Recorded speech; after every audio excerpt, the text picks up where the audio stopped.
right, welcome back. August is National Breastfeeding Awareness Month, and we invited our friend Lori Atkins, the owner of Oh Baby Lactation Care and an international board-certified lactation consultant, to come talk about how families can support breastfeeding moms. Lori, it is so good to see you. It's good to see you, Nicole. Oh, Thank you for having me back. So happy to have you here.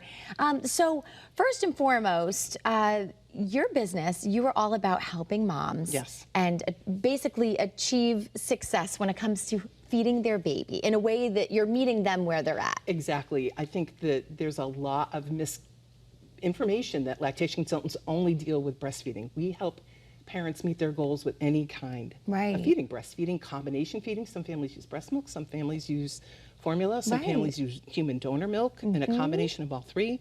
Some people want to feed their babies at breast or chest. I mean, there's a million different ways to feed your baby, and I think that is important for families to know. Right. It doesn't matter the modality. It just matters that we're educated in all the options. Exactly. I think the options are important, and I think families need to know that there are options. Yes. Speaking of which, feeding tools. Let's talk feeding tools. Feeding tools. We do a lot of discussion about pumping because we live in America, in a country that most parents work. Right. So we don't live in a country with unlimited time after a baby's born. So pumping is part of the deal, and we do lots of pumping education.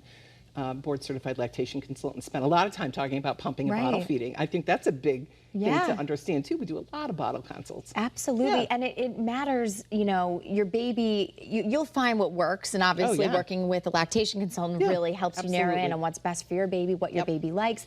But you were talking about the type of nipple can really make a difference. Yeah, absolutely. So listen, it's the wild, wild west with bottle feeding. Bottle companies can say whatever they want. They can tell you your kid's going to go to Harvard if you use this bottle.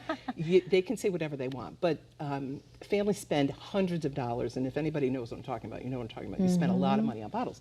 And so one thing that we can kind of typically say is look at your bottle and see, does it pass the triangle test? You know, so a bottle, so a baby that is feeding on a tiny nipple, big, wide base is only going to sit here on the bottle, but if they're using something that's thicker in the middle, it kind of, again, this is for a baby typically who is going back and forth to the breast. And a parent is going back to work. But a wider mid part of the bottle is going to keep that mouth a little bit wider and open and keep them rather than kind of narrow. So there are a few bottles that we like in lactation land, but this is one of those tests that you can do at home. To be, I know it sounds silly, but it really does make so much sense. So bottles who have a lot, and they can say whatever they want, but typically a bottle that has a decent flow, and a bottle feeding should really take about 15 minutes, no more than that. Oh, good to know. Not really long. If it's taking an hour, that flow on that nipple is probably too slow, and if it's taking 2 minutes, it's probably way too fast. So the Goldilocks spot for most bottle feeding is probably about 15 to 20 minutes. And a lot of the pumps that have that come with these bottles too, that you can literally pump right in and then put the nipple right on. There's all kinds of systems out there, and I encourage parents to find what works for them. But typically a double electric pump, this is one brand that we love that's pretty reliable, is your best bet.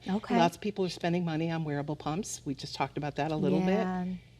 It's kind of like, you know, sometimes they work well, sometimes they don't. And you have to be aware that the pump that worked for your friend may not work for you. And I was telling you a story. My neighbor across the street, she's like, these wearable pumps are great. You should get it.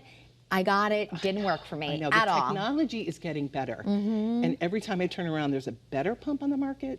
But again, what worked for you may not work for Rachel down the street. Right, exactly. So it's important to understand that the money you spend on a wearable pump probably should be disposable income, because it may work and it may not. Right.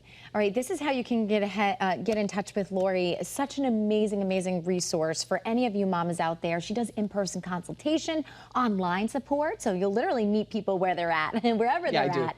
And you can follow her on Instagram, Oh Baby Lactation Care, or visit her ohbabylactation.com. 2 locations, Glastonbury and Old Lyme. We got to have you back. We got to talk more about pumping. Anytime. I'll pump you up for some day. more questions. How's that? Thank you, Lori. Thank you. Marcy, out to you. No nuts, please, food or otherwise. We are here at a la mode desserts and ice cream here in Southington, where everything is delicious.